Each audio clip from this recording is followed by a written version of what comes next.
là, l'imam Shawkani va nous parler de l'i'tikaf. Donc la retraite spirituelle, bien la retraite pieuse. Il dit, yushra'u fi kulli waqtin fil masajid. Il dit, l'i'tikaf est légiféré à tout temps dans les mosquées. Il dit, wa huwa fi ramadan akad. Et c'est pendant le ramadan, c'est fortement recommandé. Donc il est fortement recommandé pendant le ramadan de faire l'i'tikaf. Il dit, sayyama fil 'ashr awakhir. Il dit surtout dans les 10 derniers jours, dans les 10 derniers jours du mois de ramadan. Il dit, wa yustahabbu l'ijtihad fil 'amal fiha. Donc il est préférable de faire des efforts, n'est-ce pas, pendant cette période. Il dit, donc les 10 derniers jours du mois de Ramadan. Il dit, wa qiyam layali al-qadr. Il est aussi préférable de faire les prières pendant les nuits où on cherche la nuit du destin. Il dit, wa la yakhruj al-mu'takif illa li hajatin. Donc celui qui fait l'i'tikaf, donc la retraite pieuse, ou la retraite spirituelle comme on dit, il ne doit pas sortir sauf s'il y a un besoin. Alors l'i'tikaf, ça y est, le fait de faire l'i'tikaf, c'est une adoration. Et sachez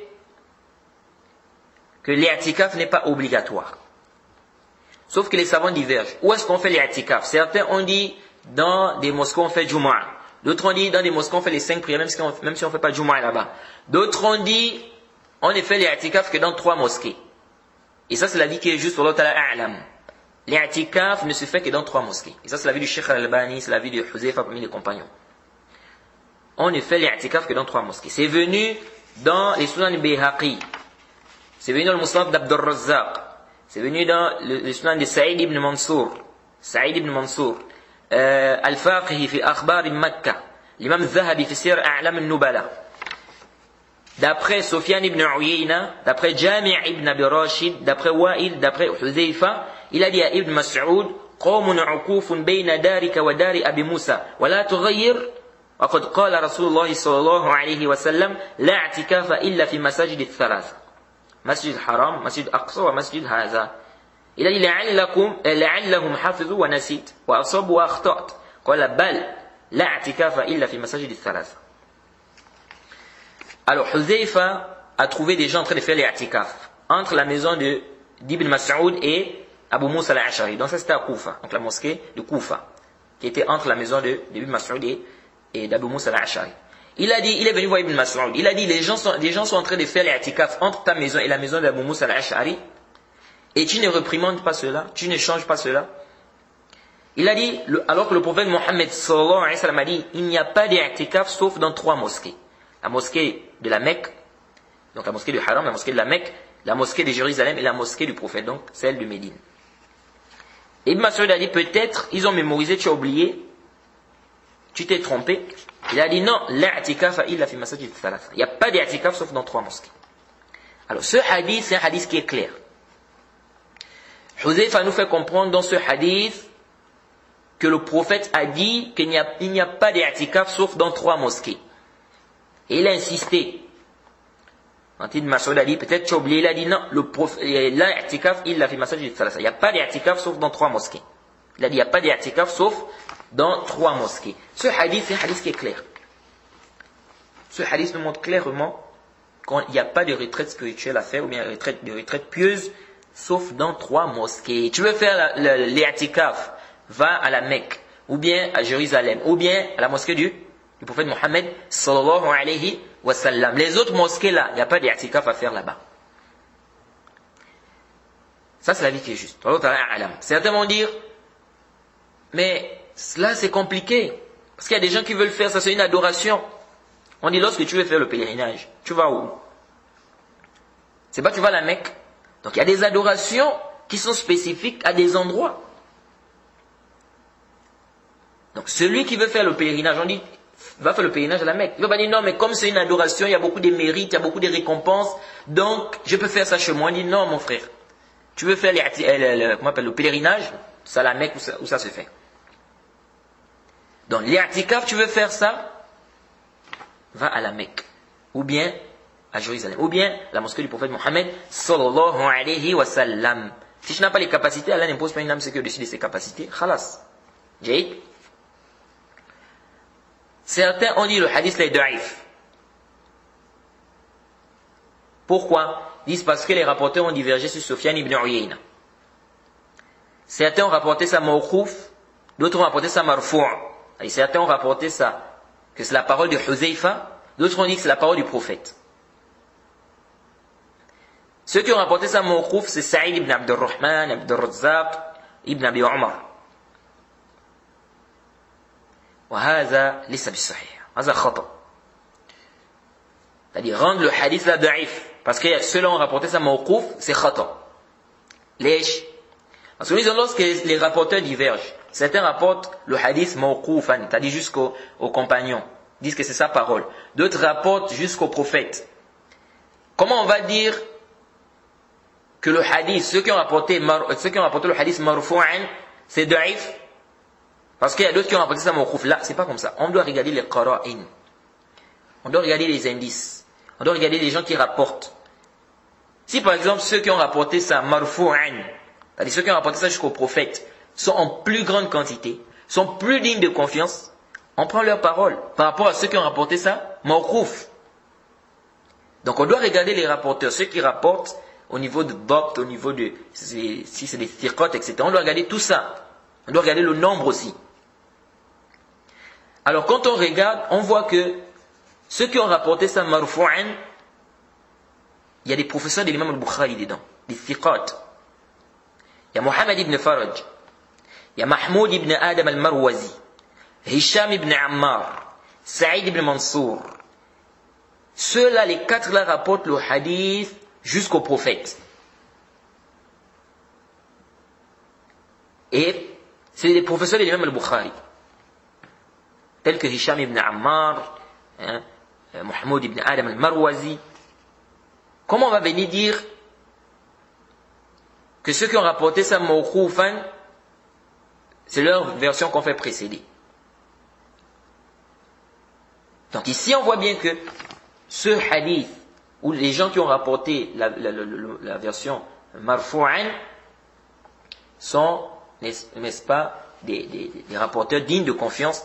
Et donc leur version, on doit prendre leur version en considération. C'est cette version qu'on doit même prendre. De plus, nous disons, la version que vous dites qui est mawqouf là, même la version que vous dites qui est mawqouf là, quand on lit cette version là, on comprend que ça remonte jusqu'au prophète. Kaif? Parce que Al-Faqih, lorsqu'il rapporte dans Akhbar Makkah, qu'est-ce que Huzaifa a dit? Il a dit Ibn Mas'ud, Qad alimta, donc la version de ceux qui ont rapporté ça mawqoufan, à la parole d'Ibn Abbas. Il a dit Qad alimta annahu la i'tikafa illa fi masajid al-thalatha. Huzaifa dit à Ibn Mas'ud, alors que tu sais qu'il n'y a pas d'i'tikaf sauf dans 3 mosquées. Quand Huzaifa dit à Ibn Mas'ud, alors que tu sais qu'il n'y a pas d'i'tikaf si ce n'est dans 3 mosquées, il sait ça de qui? Donc cette version-là, quand on médite, on voit que Huzaifa est en train de parler du prophète. Parce que quand il dit à Ibn Mas'ud, alors que tu sais qu'il n'y a pas d'i'tikaf sauf dans 3 mosquées, il sait ça de qui? C'est du prophète. Parce que qui va donner ce hukm là? Qui va donner le hukm qu'il n'y a pas d'i'tikaf sauf dans 3 mosquées? C'est-à-dire un compagnon peut donner le hukm là comme ça, il dit il n'y a pas d'i'tikaf sauf dans 3 mosquées. Et les compagnons prennent ce hukm là, obligatoirement ils suivent ça. Donc quand Huzaifa dit à Ibn Mas'ud, alors que tu sais qu'il n'y a pas d'i'tikaf sauf dans 3 mosquées, ici là on voit qu'il fait allusion au prophète Mohammed sallallahu alayhi wa sallam. Jade. Donc même la version qui est mawqouf là, même si on va dire non c'est la parole de Huzaifa, c'est lui qui a dit il n'y a pas d'i'tikaf sauf dans 3 mosquées. Mais quand il dit alors que tu sais, il dit ça à Ibn Mas'ud, ici on ne peut pas comprendre que c'est un compagnon qui a donné cette parole là. Non, peut-être il avait juste dit il n'y a pas d'i'tikaf si ce n'est dans 3 mosquées. Mais c'est pas ce qu'il a dit. Il a dit alors que tu sais. Ça c'est dans la version qui dit ce qui est mawqouf là. Que dire encore? On a une version qui est plus claire, là où Huzaifa a dit le prophète a dit قال رسول الله صلى الله عليه وسلم لا اعتكاف إلا في مساجد الثلاثة. Il n'y a pas d'i'tikaf sauf dans 3 mosquées. Donc ce hadith, c'est un hadith qui est authentique. Et Cheikh Al-Albani a authentifié ce hadith. Ceux qui ont dit que le hadith est da'if n'ont pas d'argument très fort. Jade. Certains ont dit ça contredit le verset. Allah subhanahu wa ta'ala dit وَلَا تُبَشِّرُهُنَّ وَأَنْتُمْ عَاكِفُونَ فِي الْمَسَاجِدِ. Le fait d'aller ne pas avoir des rapports sexuels, n'est-ce pas, avec les femmes alors que vous êtes en retraite pieuse, en retraite spirituelle, ou bien la retraite pieuse dans les mosquées. On a dit les mosquées. Les mosquées c'est général, c'est le pluriel. On dit le verset ne contredit pas le hadith. Le verset Na'am il est général. Le hadith vient faire une précision. Que les mosquées dont il est question dans le verset, il s'agit des 3 mosquées là. Et ça ne contredit rien le hadith, parce que vous dites non, ici c'est le pluriel. On dit le pluriel en arabe commence à partir de 3. Bien évidemment, il y a un débat des savants, est-ce que deux on peut considérer 2 comme étant un jama'? C'est un débat, n'est-ce pas? C'est savants de usul, c'est savants des langues aussi. Mais, laissons même le khilaf, la divergence. Les savants sont moins unanimes, les savants des langues sont unanimes que à partir de 3, c'est le pluriel. Donc le verset a dit les mosquées. C'est un pluriel. Le hadith a cité 3 mosquées. Et 3 mosquées, c'est le pluriel. Il n'y a pas de problème. Donc, les mosquées dont il est question dans le verset, ce sont ces 3 mosquées-là. C'est comme lorsqu'Allah subhanahu wa ta'ala dit وَالسَّارِقُ ou bien السَّارِقُ وَالسَّارِقَ فَاقْطَعُوا أَيْدِيَهُمَا. Le voleur et la voleuse, coupez-leur les mains. Le voleur et la voleuse, coupez-leur les mains. Ça c'est général. Ça veut dire n'importe qui vole. C'est-à-dire toute personne qui va voler, on doit couper sa main. Mais est-ce que c'est comme ça dans la législation? Non. Le prophète a dit La qata'a illa fi ruba' dinar dans Sahih Muslim, qu'il n'y a pas de coupure de main sauf celui qui vole le quart du dinar. Le quart du dinar est plus. Donc le prophète dit il n'y a pas de coupure de main sauf celui qui vole le quart du dinar. Mais dans le verset il a dit le voleur et la voleuse. Le prophète Allah subhanahu wa ta'ala dit dans le verset le voleur et la voleuse coupez leur les mains. Ça veut dire tout voleur, on doit couper sa main. Or le hadith dit il n'y a pas de coupure de main sauf celui qui vole c'est-à-dire quelque chose qui est équivalent au quart du dinar ou plus. Donc ça montre ici quoi que ce hadith vient faire une restriction du verset. Donc c'est pas toute personne qui a volé qu'on doit couper la main. Mais il faut que la chose que la personne a volée là, ça a une valeur de quoi? Du quart du dinar ou plus. Donc c'est la même chose. Allah subhanahu wa ta'ala a dit de ne pas avoir des rapports sexuels avec les femmes pendant qu'on est en retraite pieuse dans les mosquées. Il a dit les mosquées. Le hadith a dit il n'y a pas d'i'tikaf sauf dans 3 mosquées. Comme il a dit il n'y a pas de coupure de main sauf pour celui qui vole le quart du dinar ou plus. Donc où est le problème? Donc venez dire ici que ça contredit le verset, ça ne contredit en rien le verset. D'autres ont dit il y a un consensus. Le hadith contredit le consensus. Ça aussi fihi nazar, laysa bis-sahih. Dans les livres de fiqh, vous trouvez que les savants mentionnent la divergence. Les savants mentionnent la divergence des savants sur la question. Est-ce que l'i'tikaf se fait dans toutes les mosquées? Ou bien c'est seulement dans les 3 mosquées? Ou c'est seulement dans des mosquées on fait Jumu'ah? Les savants mentionnent le khilaf. Comment on va dire qu'il y a ijma'? On fait ijma'. Certains ont dit, ce qui est voulu par le hadith, quand on a dit il n'y a pas d'i'tikaf, c'est-à-dire il n'y a pas d'i'tikaf, c'est-à-dire il n'y a pas de retraite complète. Mais ça ne veut pas dire que si quelqu'un fait l'i'tikaf dans une mosquée, en dehors des 3 mosquées, son i'tikaf n'est pas valide. Ça ne veut pas dire ça. Ils disent, il n'y a pas d'i'tikaf, il faut donc comprendre ici, il n'y a pas d'i'tikaf, c'est-à-dire il n'y a pas d'i'tikaf complet. Donc il n'y a pas de retraite complète. Ça aussi c'est une erreur. C'est une erreur. Parce que ça, c'est sortir du texte apparent. Parce que le texte apparent, quand le prophète dit la'tikafa, il a fait le masajid de salasa, il n'y a pas d'i'tikaf. Le sens apparent ici, quand on regarde le texte, c'est qu'il n'y a pas d'i'tikaf. C'est-à-dire s'il fait l'i'tikaf là-bas, c'est pas valide. C'est-à-dire en dehors des 3 mosquées. S'il fait l'i'tikaf en dehors des 3 mosquées, c'est pas valide. Ça c'est le sens apparent.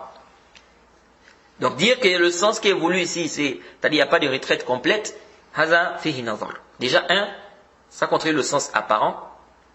2, ça, c'est un ihmal, c'est-à-dire que ici, là, on a délaissé la compréhension de celui qui a rapporté le hadith. La compréhension du compagnon.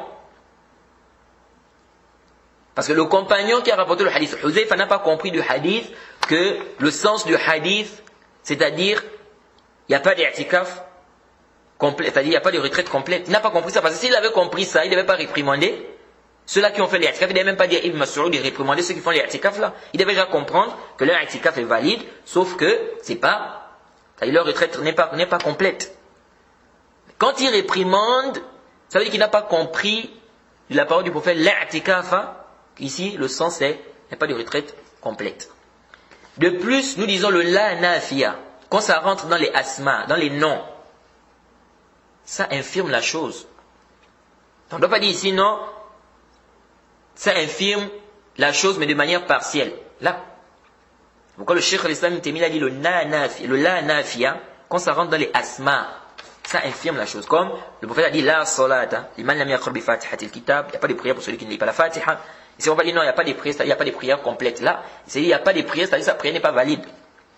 La siyam liman lam yubayyit siyam min al-layl, liman lam yajma' niyya min al-layl, ou bil-layl, la sadaqata min ghulul. Donc tous les hadiths qui viennent dans ce sens-là, lorsqu'il y a le la nafiya, ça rentre dans les asma, dans le ism, dans le nom, ça implique quoi? Ça infirme la chose. Donc on ne doit pas venir non, ça infirme la chose, mais de manière partielle. Là. Et comme on vient de dire, c'est pas ce que le compagnon a compris du hadith. Certains même ont dit, si c'était authentique ce hadith-là, ça devait être rapporté par des grands, comme l'imam al-Bukhari, l'imam Muslim, l'imam Ahmed.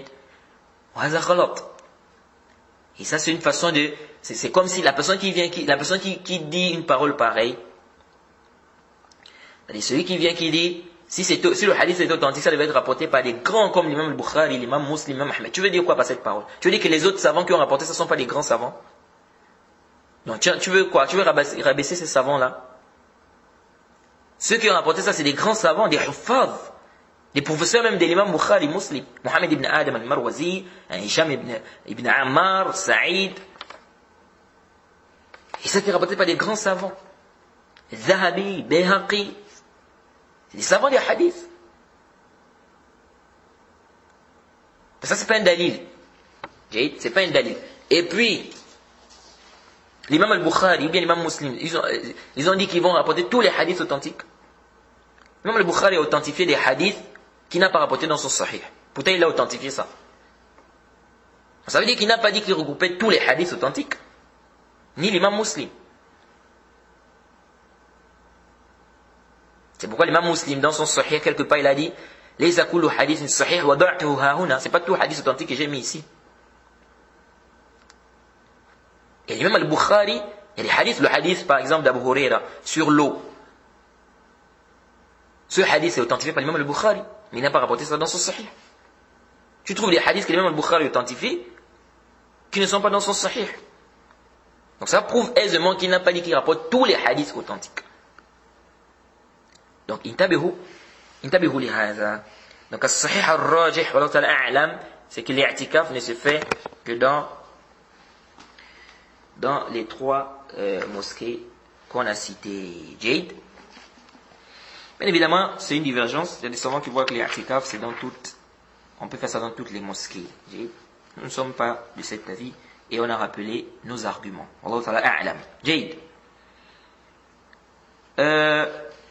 Une question se pose. Est-ce que c'est une condition d'être en jeûne quand on fait l'i'tikaf? Certains savants disent c'est obligatoire, mais sahih al-rajih c'est pas obligatoire. Parce que ça a été rapporté que Omar a dit au prophète qu'il a fait un vœu dans la Jahiliya, qu'il veut faire l'i'tikaf une nuit dans la mosquée de la Mecque. Le prophète lui a demandé d'accomplir son vœu. Il a dit une nuit. Donc de faire l'i'tikaf une nuit. Est-ce que la nuit on jeûne? La nuit on jeûne pas. On sait que ce n'est pas une condition d'être en jeûne. Quand on fait l'i'tikaf. Bon, certains disent, il y a une version de Muslim qui a dit, qu'il a fait le vœu de faire l'i'tikaf un jour. C'est pas venu une nuit, mais c'est venu un jour. Disons même si on prend la version de Muslim, le prophète Mohammed sallallahu alayhi wa sallam, si c'était une condition, le prophète devait lui dire. Le prophète devait lui dire d'accomplir son vœu, il devait lui dire d'être en jeûne. Le prophète n'a pas dit ça. Et parmi les daïls aussi, c'est qu'il a été rapporté que le prophète Mohammed sallallahu alayhi wa sallam dans le Sahih, il faisait l'i'tikaf les 10 premiers jours de Shawwal. Les 10 premiers jours de Shawwal, il faisait l'i'tikaf. Or, dans les 10 premiers jours de Shawwal, nous avons le jour du Eid. Parce que le premier jour de Shawwal, c'est le jour du Eid, c'est le jour de la fête, la fin du Ramadan. Or, le jour du Eid, c'est interdit de jeûner bittifaq, par consensus des savants. Il est interdit de jeûner le jour du Eid, donc le jour de la fête. Donc, si le prophète a fait l'i'tikaf les 10 premiers jours de Shawwal, et qu'il est interdit de jeûner Yom al-Eid, et que le premier jour de Shawwal, c'est le Yom al-Eid, ça montre que le prophète n'a pas jeûné quand il a fait l'i'tikaf. Donc, ça montre aisément que ce n'est pas une condition d'être en jeûne lorsqu'on fait l'i'tikaf. Wallahu ta'ala a'lam.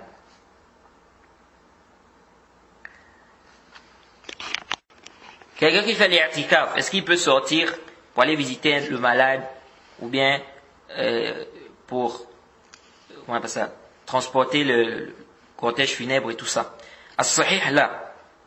As-sahih là, parce que c'est pas une obligation. Déjà à la base on dit la personne qui fait l'i'tikaf, à la base la personne ne doit pas sortir. Parce que le verset, Allah subhanahu wa ta'ala dit de ne pas avoir des rapports sexuels avec nos femmes lorsqu'on est en train de faire l'i'tikaf. C'est-à-dire, on a dit, le sens du verset, ce n'est pas d'avoir des rapports sexuels dans la mosquée, non. C'est pas ce qui est voulu.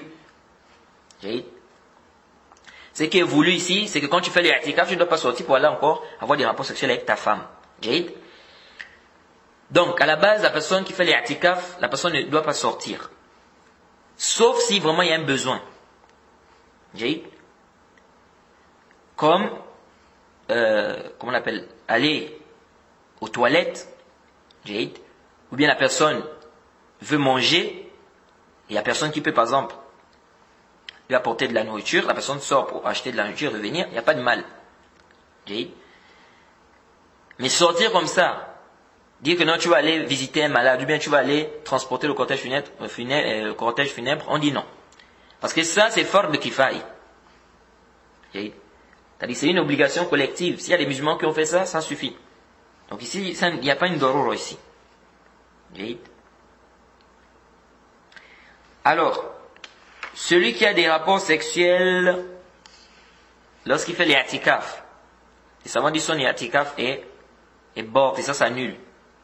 Et ça par consensus des savants. Parce qu'Allah dit wala tubashirhunna wa antum ma'akifuna fil masajid. C'est-à-dire, vous ne devez pas avoir des rapports sexuels avec vos femmes lorsque vous êtes en retraite pieuse dans les mosquées. Alors, à quel moment la personne commence l'i'tikaf? Certains ont dit après la prière de Subh, du 21e jour. D'autres ont dit après que le soleil se soit couché le 20e jour. Et ça, c'est la vie qui est plus proche, wallahu ta'ala a'lam. Et c'est la vie du Cheikh Muqbil. C'est-à-dire, dès que le soleil s'est couché, donc le 20e jour, lorsque le soleil se couche, il est permis pour toi. C'est-à-dire, c'est là où tu commences ton i'tikaf. Ce n'est pas la prière de Subh.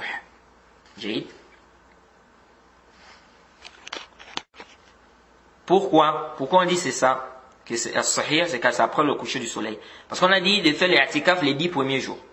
Par exemple. Les 10 derniers jours, pardon. Et ils disent que les 10, ça commence après que le soleil se soit couché. Et lorsque le soleil se couche, on est la première nuit des 10 premiers jours, et des 10 derniers jours. Est-ce que vous suivez un peu? Et donc quand on dit, il a fait les 10 derniers, il a fait les i'tikaf les 10 derniers, ça veut dire que tu dois commencer après que le soleil se soit couché. Parce que dès que le soleil se couche, le 20, dès que le soleil se couche, ça c'est la nuit du 21. Est-ce que vous suivez? Ça c'est la nuit du 21. Bon, ceux qui ont dit après Fajr, ils se sont appuyés sur un hadith, ils disent que le prophète a fait la prière de Fajr, puis il est rentré dans l'endroit où il faisait les i'tikaf. Bon, certains savants ont dit, ici ça ne veut pas dire que c'est à ce moment qu'il a commencé à faire les i'tikaf, non. Dans la mosquée, il avait un endroit. Il y a un endroit dans la mosquée, il faisait son i'tikaf. Il est rentré pour l'i'tikaf à la mosquée depuis. Mais l'endroit là où il rentrait là pour rester, c'est-à-dire quand il fait l'i'tikaf, c'est après la prière des Fajr qu'il est rentré là-bas. Wallahu ta'ala a'lam.